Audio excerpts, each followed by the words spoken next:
Unwanted stress can be detrimental, and efforts need to be made to address it. To support, empower, and inspire women from all walks of life, FICCI, jointly with FICCI Ladies Organization, has launched an ambitious initiative called Empowering the Greater 50% last year. The program lays special emphasis on enhancing entrepreneurial and decision making skills of women through various offerings, including workplace inclusion, mentorship programs, enterprise development, digital inclusion, legal empowerment, skilling or upskilling, etc. Through these initiatives, we want to enable women to be the best form of themselves. However, the desired outcomes of any such programs can come to fruition only when women are happy and keeping a good mental health. Mental disorders are among the leading cause of non-fatal disease burden in India. There are certain disorders which are mostly prevalent in females, like mood disorders, depression, anxiety, OCD, etc. In fact, I've been told from one of our task force members on mental health that every fourth person in India is, I believe, clinically depressed, which is a very large number for us to take note of.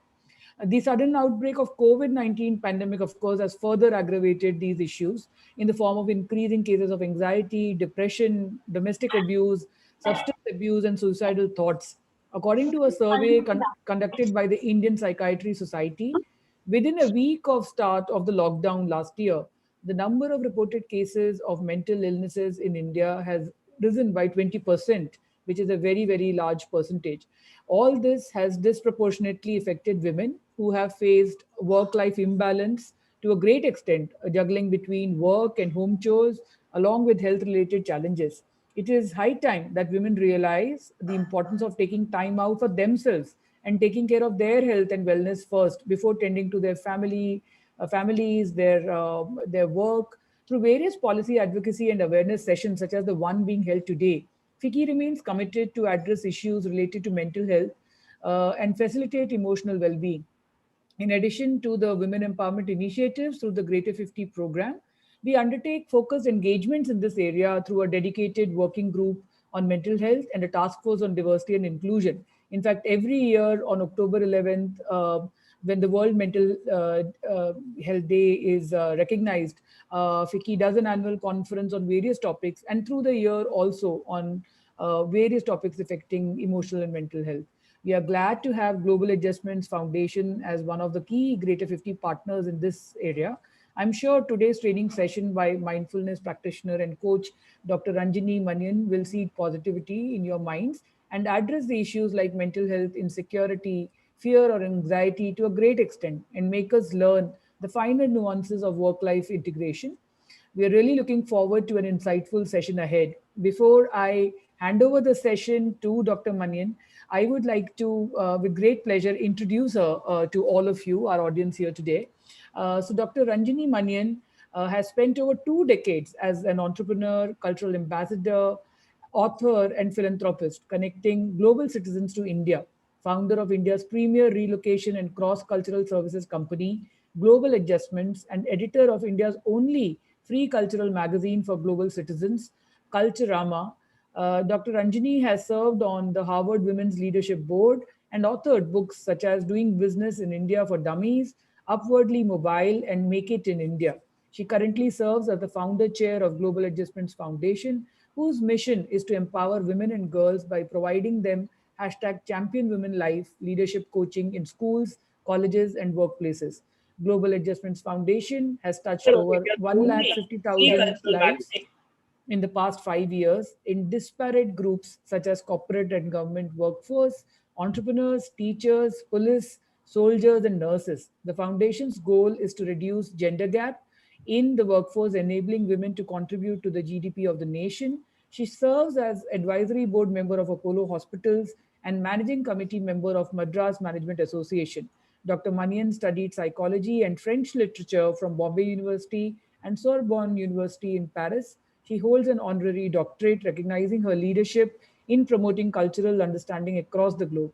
She is a 3 decade mindfulness practitioner and coach. With these words, over to you, Dr. Manian, to take us through the session for today. Thank you. Thank you, Uma. What a generous and kind introduction. I'm so grateful to be part of this FICCI gathering. I've always had the greatest of respect for FICCI But especially now that a friend, Sangeeta Reddy, has become president of FICCI, I am so happy at this juncture to be part of your lives and share a few experiences. It's been a great honor for me because when the Greater 50 initiative was launched with our Honorable Minister Smriti Irani, I was excitedly jumping and dancing in Chennai. You all couldn't see it because we're separated by, I don't know, 1,000 miles. But we think this is the need of the hour to help women not just become whatever they can and to maximize their potential and to live out their potential, but actually to become many, many more entrepreneurs in our nation. You know, the tagline of Global Adjustments Foundation, when we started it 5 years ago, was champion a woman, she will build the nation. And you've done, I don't know, telepathically, you've written, what is your tagline? Develop women and develop the nation. Empower women, empower lives. There you go. Empower women and empower lives and build the nation. So I think we're completely in sync here, and we're addressing a need that's not just important, but it's actually urgent. Because as you rightly pointed out in your introduction, Oma, it's become the percentages of health, as in mental well-being of women wanting to quit their work situations because work from home and work for home have become so intertwined that we're almost ready to throw in the towel. It's just the right time to look at ourselves deeply and say, you know what, you've achieved a lot in your life and you've come a long way. Now you can get over this situation too, and you don't have to quit. So I always say, when women are tired, just rest a little, but please don't quit. Because, you know, before you know it, you would have quit a career, maybe an entrepreneurship, maybe a passion, maybe a talent, and you'll be sitting at home because there was some crisis at home. Maybe an ailing mother was COVID positive, maybe a child didn't do so well in exams, and we start carrying this guilt burden on our back. Oh, it's all because I didn't give enough time, and so I quit. And then you come back home, that crisis is finished. Those people in your family or your organization have started marching ahead, and you're left thinking, wait a minute, what just happened? Did I just drop something where I had great potential? And then you go down a spiral, and all those mental um, distress, I call distress, mental distress becomes the actual stressors of life, right? As the book title goes, stressed is desserts spelt backwards. So we have to be really careful, give ourselves the desserts we deserve, and not allow the stress to creep up to our mind. It's all very well and easy to talk about all this on a webinar and just smile a lot and talk between ourselves, but how do you actually do it? I'm not saying anything new to you today. I'm an entrepreneur of 25 years. Actually, I started a very niche entrepreneurship in Chennai as the headquarters, and I opened offices in Gurgaon, in Bombay, in Pune, in Hyderabad, Bangalore, you name it, but 9 different cities, called Global Adjustments. The idea was, how do foreign global companies come into India and adjust to India?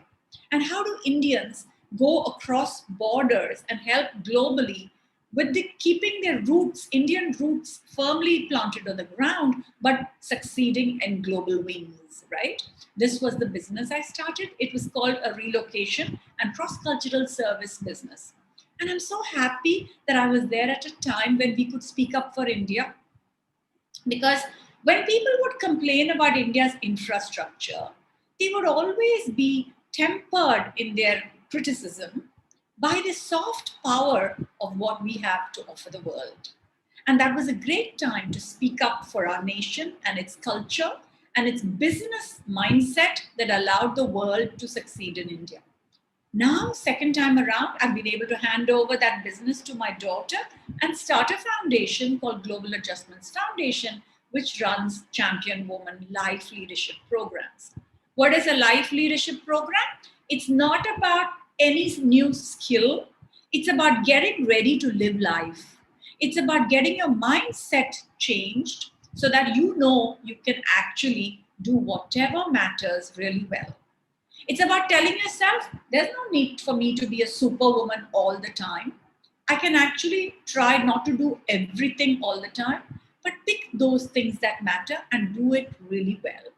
And those are the lessons that we created into our curriculum. And as you rightly and kindly introduced me, I've spent time with about 400 multinationals learning about their mindsets about India and how they want to empower women, the greater 50, but how not enough women are applying for jobs, or if they are starting off, then how they're quitting too early.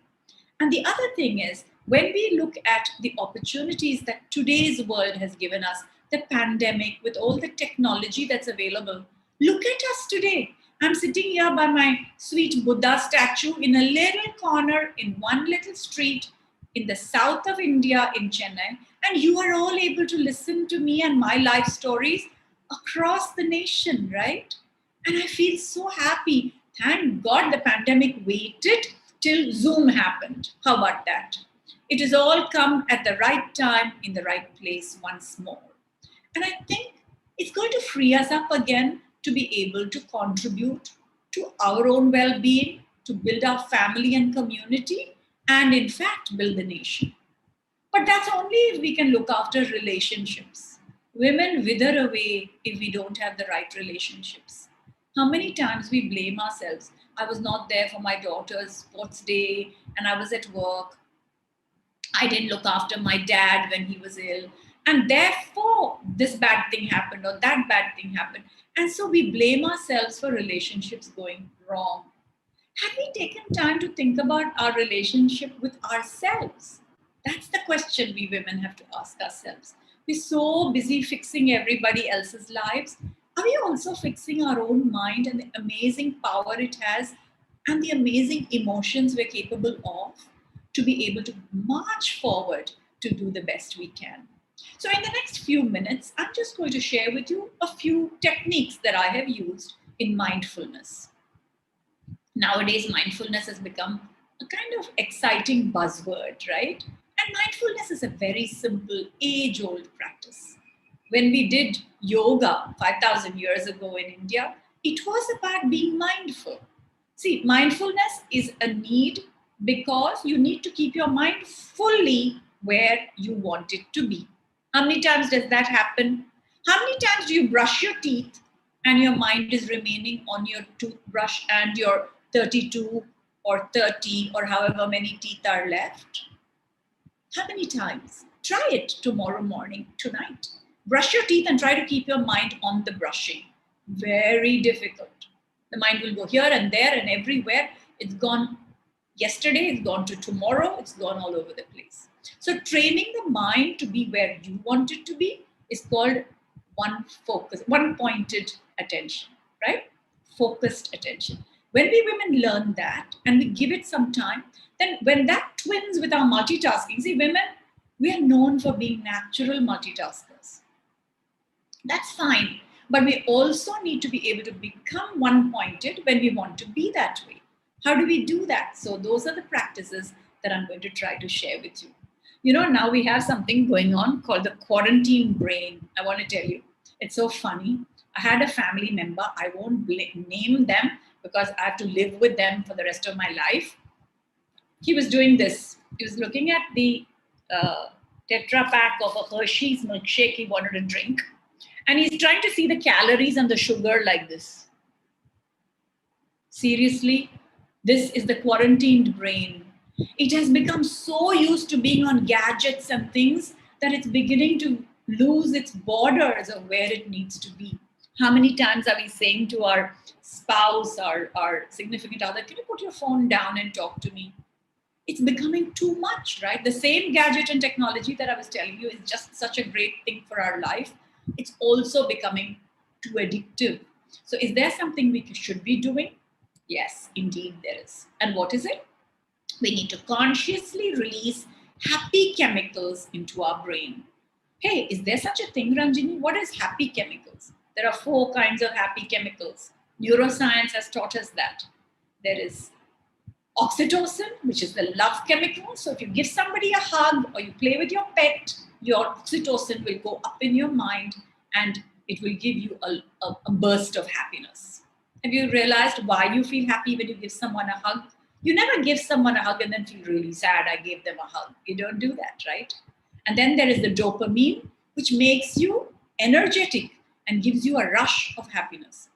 So when you eat something delicious and you give yourself a treat of a food that you enjoy, that gives you a dopamine rush. No need to go and take drugs and alcohol.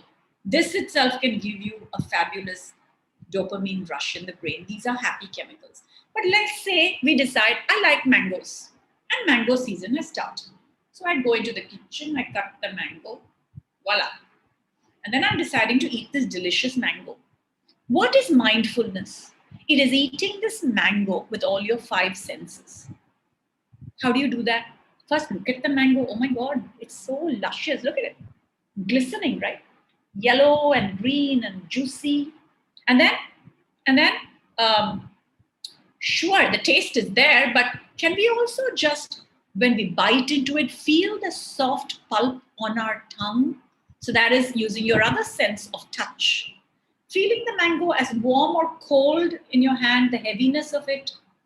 And then being able to, as you bite into it, feel the juices flow into your mouth, gulp it, squish it around your mouth, swallow one bite, and of course, enjoy the taste. What have you done? You've eaten the mango with all 5 senses. Now, if you did this every day, you would find that mindfulness becomes a way of life. You would enjoy the mango so much more, and you won't feel like eating the 7th mango. Because your tummy will say to you, that was great, delicious, I've had enough. We don't give our tummy a chance to do that. What do we do instead? In one hand, we take the mango, and in the other hand, we pick up the gadget. And we're eating the mango and we're checking out, reading our email. You neither enjoyed the mango nor have you really grasped what there was on that gadget, right? So can we do one thing at one time? And that is what mindfulness is about. So who is willing to try tonight while we're eating a meal? Completely put your focus and attention on the food that you're eating. Put all your senses into it and your mindfulness will begin to get built. Look into the eyes of the people who prepared that meal for you and say, thank you, that was a delicious dal. Maybe a simple dal, but it was delicious, wasn't it? Just the right amount of salt, just the right heat. And actually, you have to do this by looking into their eyes and talking to them. That's such a rare thing. When is the last time we've tried to do that, right? And when is the last time we tried to laugh out loud? You know, there's a wonderful happiness chemical that gets released in the brain, which actually we try to have painkillers. When you have a headache, you know, the painkiller has a drug called endorphin. You don't need drugs. You don't need medicine. You just laugh out loud and you will actually be able to dissolve some of your aches and pains away. So I'm saying the time has come now for us women who want to have it all. Guess what? We can have it all. But we got to pay attention first to our own self-care, self-love, and look after our own minds. That's what this conversation is going to be about. The next few minutes, I'm going to share a couple of slides with you to show you my life story and say, would you like to think about doing some of these things as you go back into your life? And even if you pick up 1 or 2 habits and say, you know what, I'm going to stop this and I'm going to start that from the end of our 15-minute conversation today, this whole talk would have been really worth it. So let me try to share this slides with you. There is a saying in Buddhism which says to go from mindful to mindfulness, you just have to remove 1 L. And what is that L? 1 second, it's not sharing for some reason, as usual.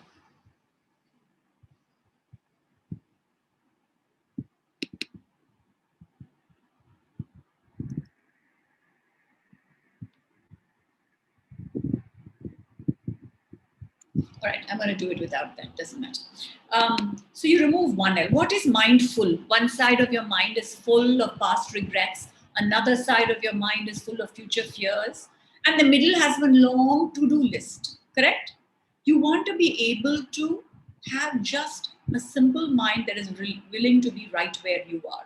If you walk your dog and you go down a road, the dog will only see two trees and the sun, if that's all is in front of it. But your mind will be full of so many things that you'll miss seeing even the trees and the sun. And that's what we want to avoid, right? So when I was an entrepreneur and I had a busy life, I found that I needed to develop a really good space for myself to have what I call reflective thinking instead of reflexive thinking. What is the difference? Can somebody tell me on chat? By the way, you can use chat if some of you want to, or you can just tell me, some of you who are on the Zoom. What is the difference between reflective thinking and reflexive thinking?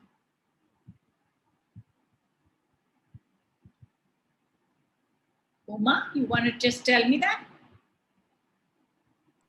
Sure. So I'll attempt. So reflective is, of course, I think when you've had a chance to sort of think about and you have, sort of responded. And reflexive is more impulsive, I think, where you just immediately just responded without thinking. Exactly.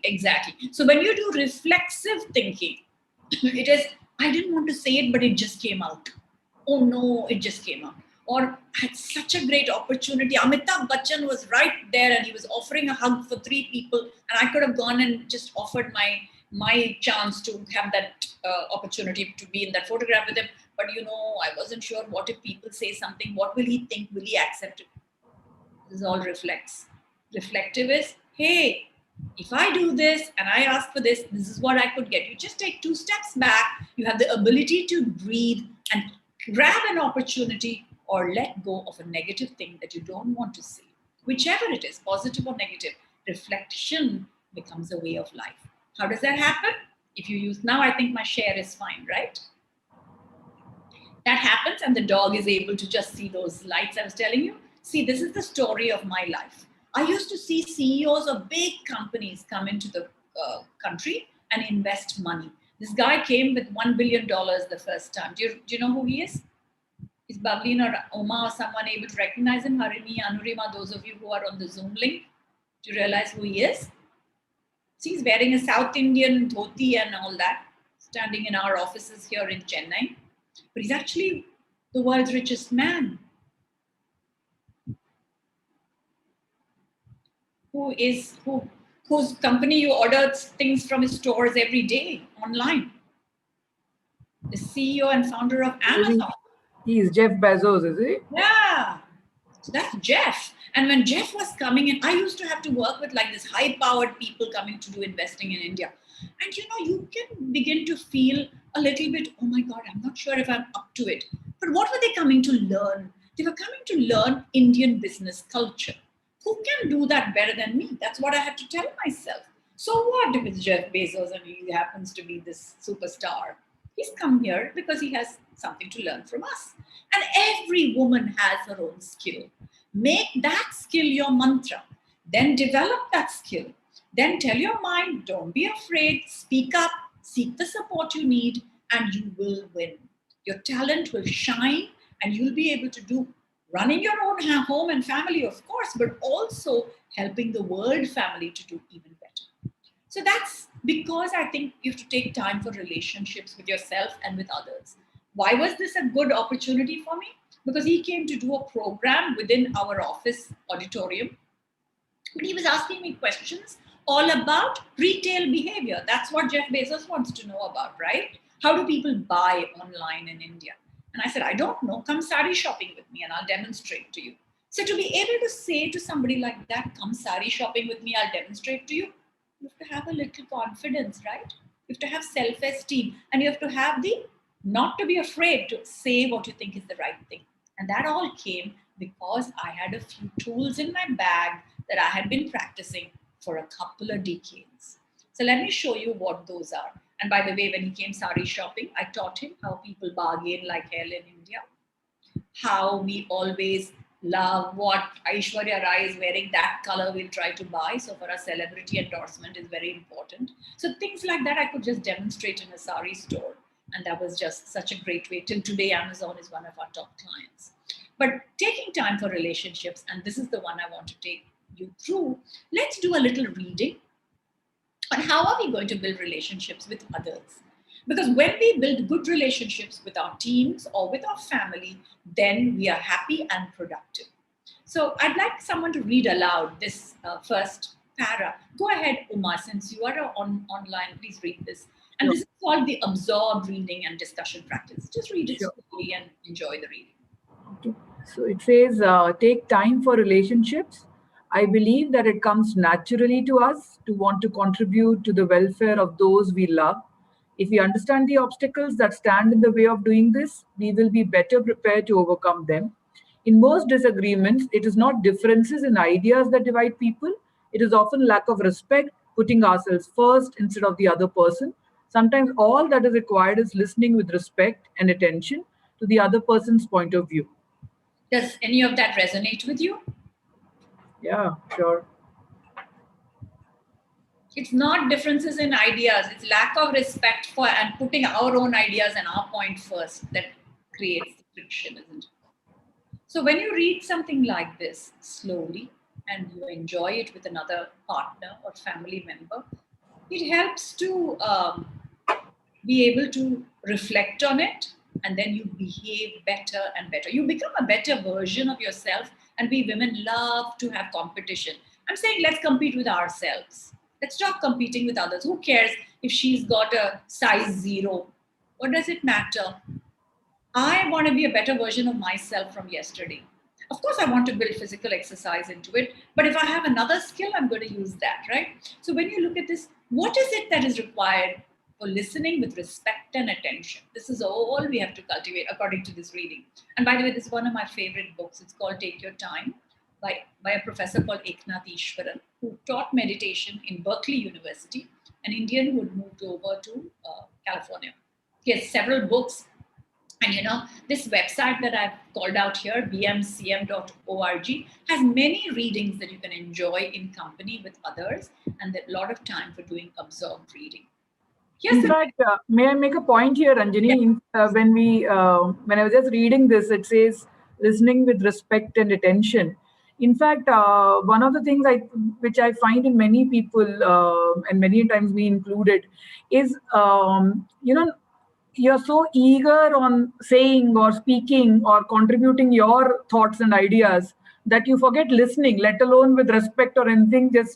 Just taking a step back and just listening to the other person. I think a lot of us rush through our own conversations and not listen at Yeah. all. So you're absolutely right. And if you continue this reading, which I'm going to ask you to do, you're going to see how exactly what you're saying coming up in it. Sure. So instead, most of us carry around a pair of earplugs, and the minute somebody says something we don't like, we stuff our ears until we can start talking again. Watch yourself the next time. One person is saying, "What did you do the other day when I asked you to help?" And the other replies, "What about you?"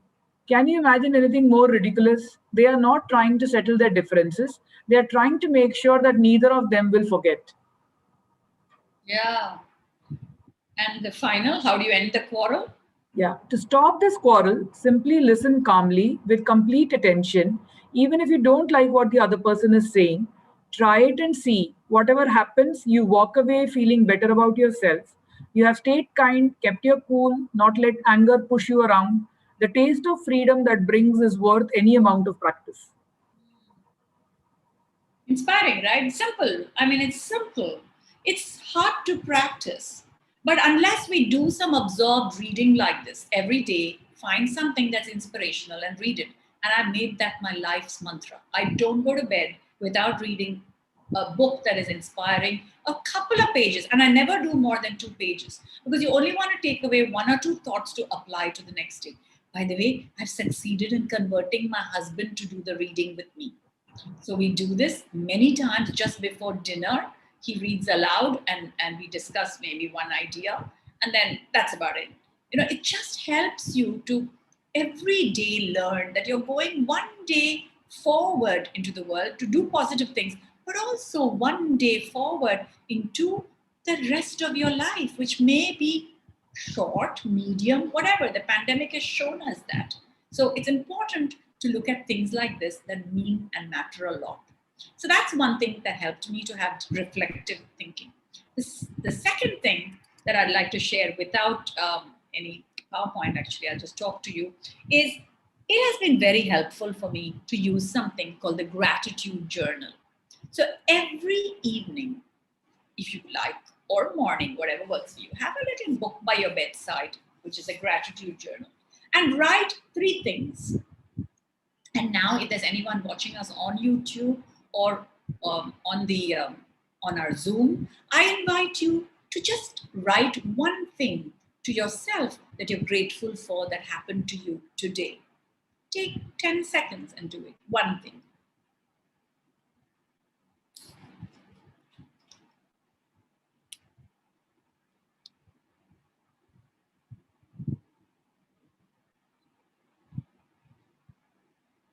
So I hope some of you did that, or somebody's putting something on chat.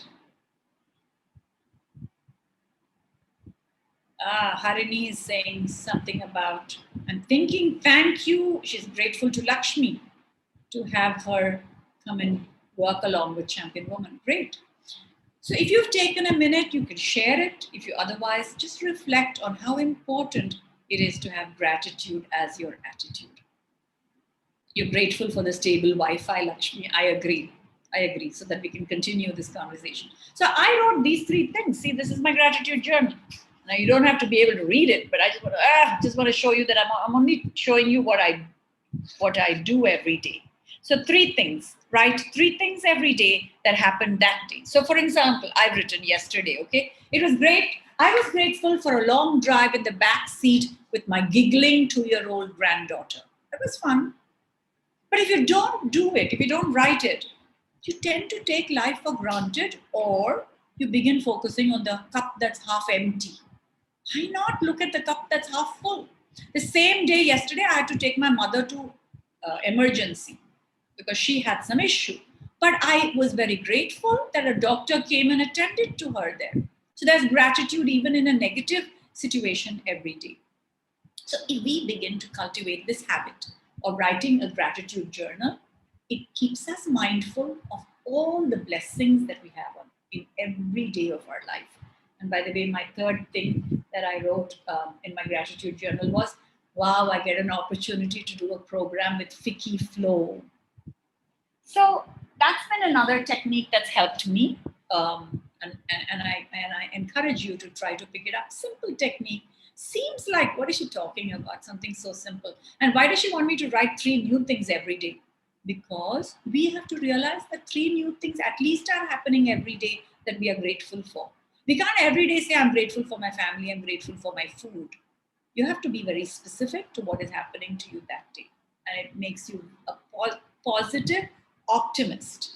And it helps you to really enjoy becoming a reflective thinker. So that's been my second tool. And my third tool has always been me time. Starting my day with 10 minutes of silence. I began this practice over 3 decades ago. I know everybody says, I mean to do meditation, but I will get to it one of these days. Why aren't you doing it? I don't have time. Anybody says I don't have time? I can't say I have sympathy for that.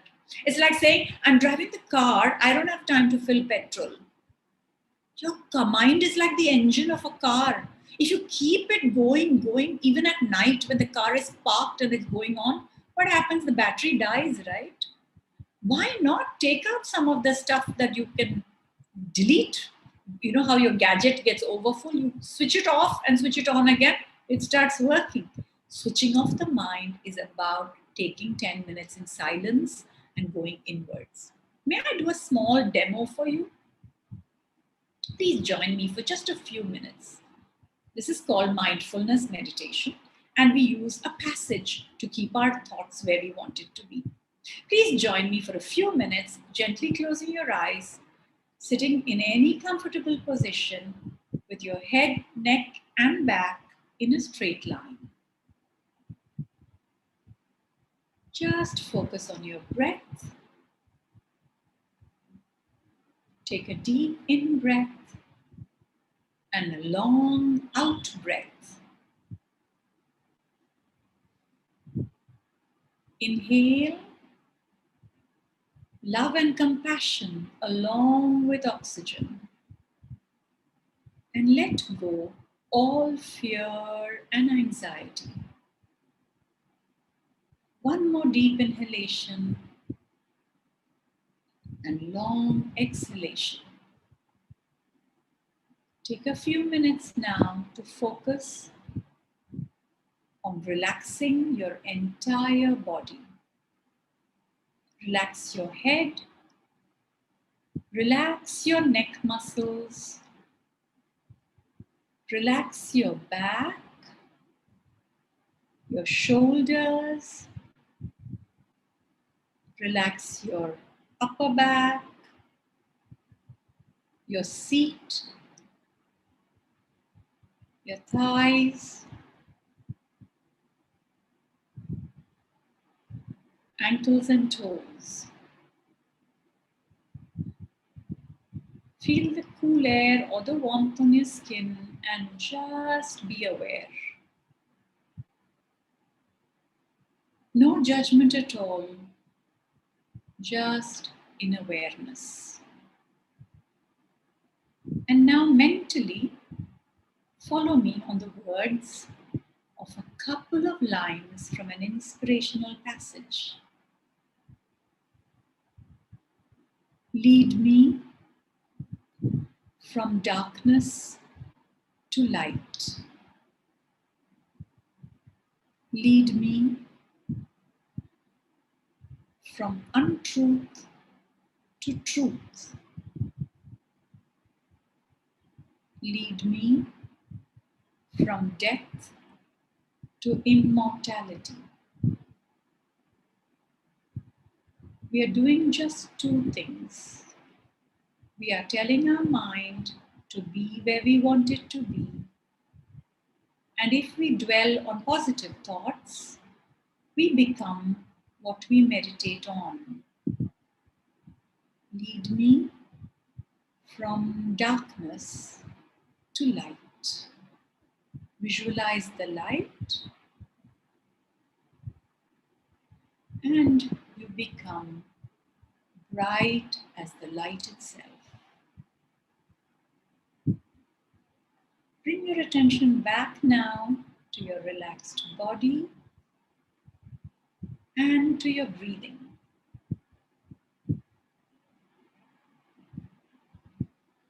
And in just a few moments, you may open your eyes. As you gently open your eyes, please greet the world with a big smile and gratitude in your heart. That was just 4 minutes. But sometimes it helps us to start with a guided audio voice. And if you enjoyed this, then we have audio podcasts available on Champion Woman YouTube channel. And it will help you to be able to get into the practice of 5, 7, 10 minutes a day to begin with. And then you can build it up. And soon you won't need any gadgets. You will be able to use your own mind to calm yourself down. Memorizing positive phrases and inspirational passages, going over them in my mind, is what helped me to become a complete optimist. So I hope that you, like me, if ever life throws curveballs at you, when I was at the peak of my entrepreneurship, my husband had a brain surgery. And I thought, everybody said, we don't know if he's going to get all right. I didn't shut down my business.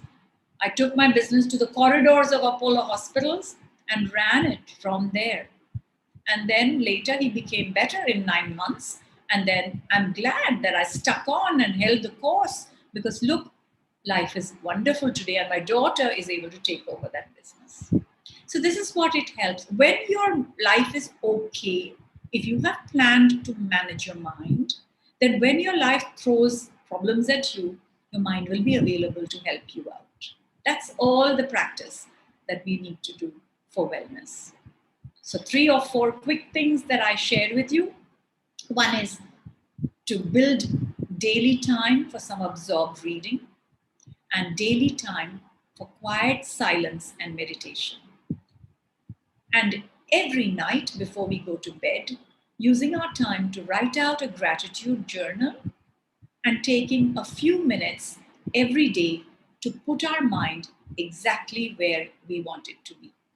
Enjoying the mango.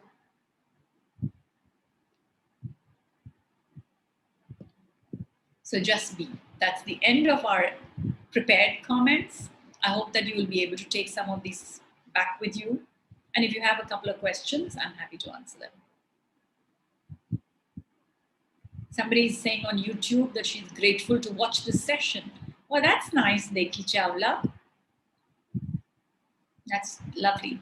So anyone on YouTube putting any questions, you can tell me. How many of you are willing to try every day to at least start one of these things or stop something that you've been doing? By the way, do you worry a lot? I used to be a big worrier. And if I had nothing to worry, I'll worry that, oh, why don't I have anything to worry about today? Seriously, it had become a habit to worry. If you are a worrier, do what I began to do. I put a little worry window in the day. I would only worry from 7 to 7:15 in the evening. Anything else, I won't allow it to come to me. I'll be using my positive attitude for the rest of the day. And in that 7 to 7:15, I have a book. Write all my worries down. It's okay. It's therapeutic. Put it out there. And then if you practice all this, you can go much further than I did. As an entrepreneur, as a woman, as a homemaker, as someone that balances family and work, we can do it all so long as we have our best tool, our mind, listening to us. So one question, Ranjani, is also which has come to us, where one is asking that now with the pandemic, there is also this. Obviously, women are feeling a bit overwhelmed with their share because, be it urban women or anywhere, because of also lack of house help or whatever, you are doing all your domestic chores. You also have deadlines to meet at work. And somewhere I think disproportionate. So what would be your advice during this time to sort of manage it all and not feel too overwhelmed? Sometimes one is feeling too overwhelmed with life. So what does one do? So Uma, the thing is, we have to learn to seek support. We have to ask. You know what we tend to do? We don't want to ask other people to help us at all. And there are 3 or 4 reasons we give ourselves why we can't ask for help. I can't ask because they can't do it as well as me. Okay, so they don't make it as well as you and they mess up the kitchen a bit. Let it be, but let your kids and your husband and everybody have a chore to help you with. The second thing, we don't want others to do something because I don't want to sound like a nag. I already said that, and really she should know that I need her help. I don't want to nag her. All these reasons we give ourselves, we have to stop that first. And we have to tell ourselves, I'm going to seek support. And then we have to make a list. What I can change, what I cannot change. What I cannot change, I have to learn to accept and seek support of a higher power. Please give me the strength to manage what I cannot change. But what I can change, we will have mentors around us who will help us change those things. So don't be overwhelmed. You're not alone. It looks like we're in isolation. Actually, we're not alone. There is somebody in the house or an outsourced person who can come and help us. And I think that's the mistake. We're not asking for help and we're not asking for it soon enough. So if we have something we don't like also, we have to speak up early enough and say that. And then I feel our burden gets shared and it gets better. Thanks. It is difficult. The pandemic is a historically unbelievable time. But another thing to tell ourselves is this too shall pass. Not forever. It's going to get better. And so I'm going to build myself up for the positive that's coming. So really, women especially, our nation needs us. If there's only 27% of us in the workforce, it's a problem for India. We're not going to be able to become a $5 trillion economy unless more women come out and work and contribute. Work can be in an NGO, it doesn't matter. You can be working as an entrepreneur, you can be a teacher, you can do whatever you want, but you have to contribute to some form to build this nation. And you have the right platform at FICCI. So FICCI and FICCI Flow, thank you for the wonderful work that you are doing. And please count on Global Adjustments Foundation and Champion Women to help you in any way we can. We're happy to offer our resources at no cost to you. That's wonderful. In fact, that is also one question that keeps coming to us through our mental health work, also in terms of resources. Because during this time, there's also been cases of abuse, other things that's happening to women, and where does one reach out to? In fact, one question which has come on YouTube is also tip to keep good mental health of children. How Yeah. do you keep good mental health for children, because they've also been impacted so largely with this pandemic, not being able to play outside and things like that. Yeah.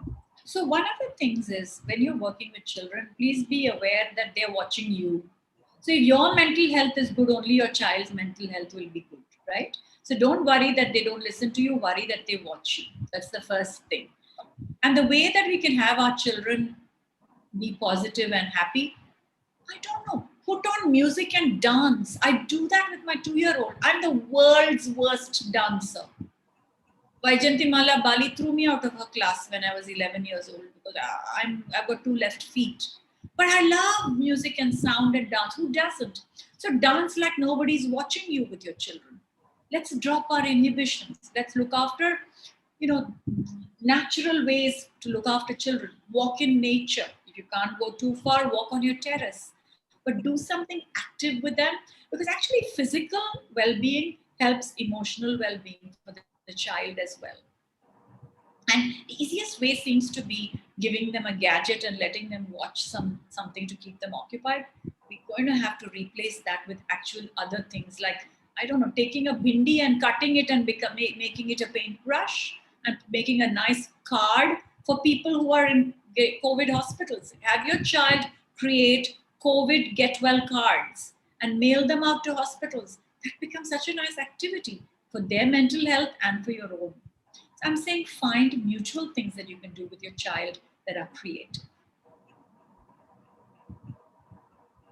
And if you're a religious person, it helps. Pray with a child. Small little chants help a lot in your own faith. Whether it's whichever faith you are in doesn't matter, but that helps as well. Well, thank you for your questions and for your interest in this topic. Please spread the word on the 4 things that we want you to keep doing. Just be. I want you to just remember from this whole thing, just be.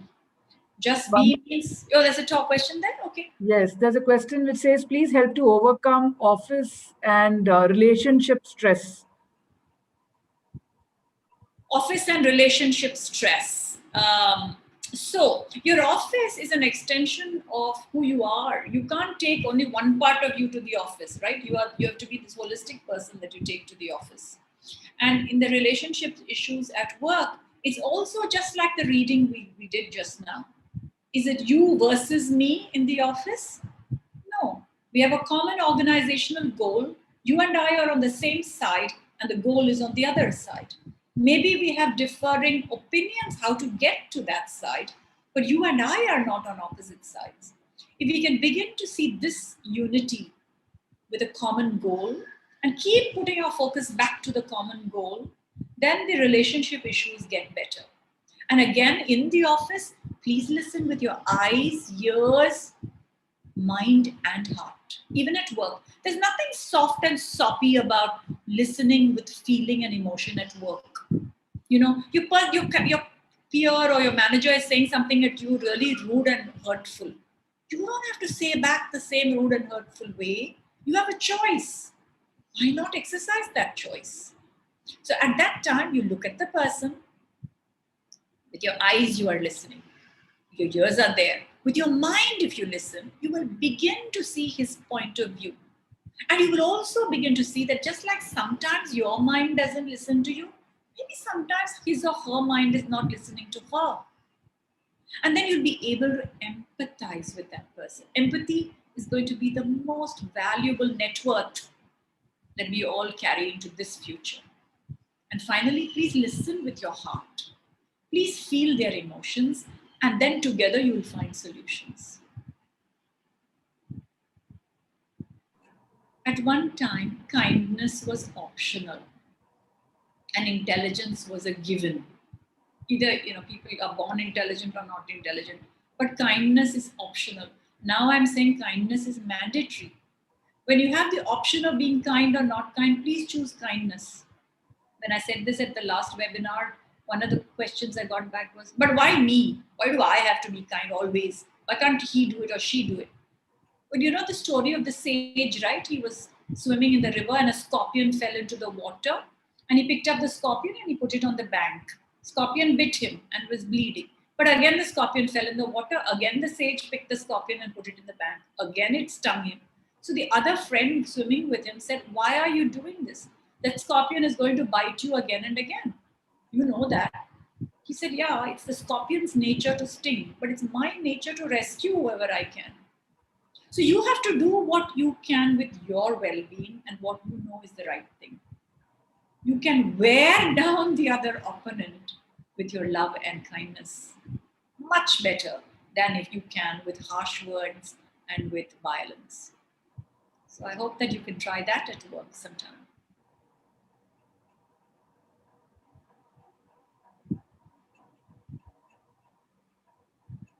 Yeah. So thank you so much, I think, Ranjini ji, and for doing this session with us today. And I think I really urge all our audience to actually also reach out to the resources that are available, at Global Adjustments Foundation, because I think in this pandemic, it has become even more pronounced to sort of use as much resources and help as we can get, just to put our mind in order to be able to do all our activities and do it well, at that, being mindful and doing it well. So thank you so much for sharing, especially the 4 tips that you gave us, which we all can try and put into our daily practice, and over a period of time, I'm sure we'll see the difference in our day-to-day lives. So thank you so much for taking out the time and doing this with us, and we look forward to many such sessions with you. And I hope our audience really enjoyed this session today. Thank you. Thank you very much, Uma and Bavleen, for making this happen. And Thank you. thank you to Sangeeta Reddy for inviting me to do this. Your work is phenomenal and you're doing it so selflessly at FICCI. I'm so proud to have an organization like yours in our nation. So thank you, and keep going strong and forward with the greater 50. Good luck, and just be.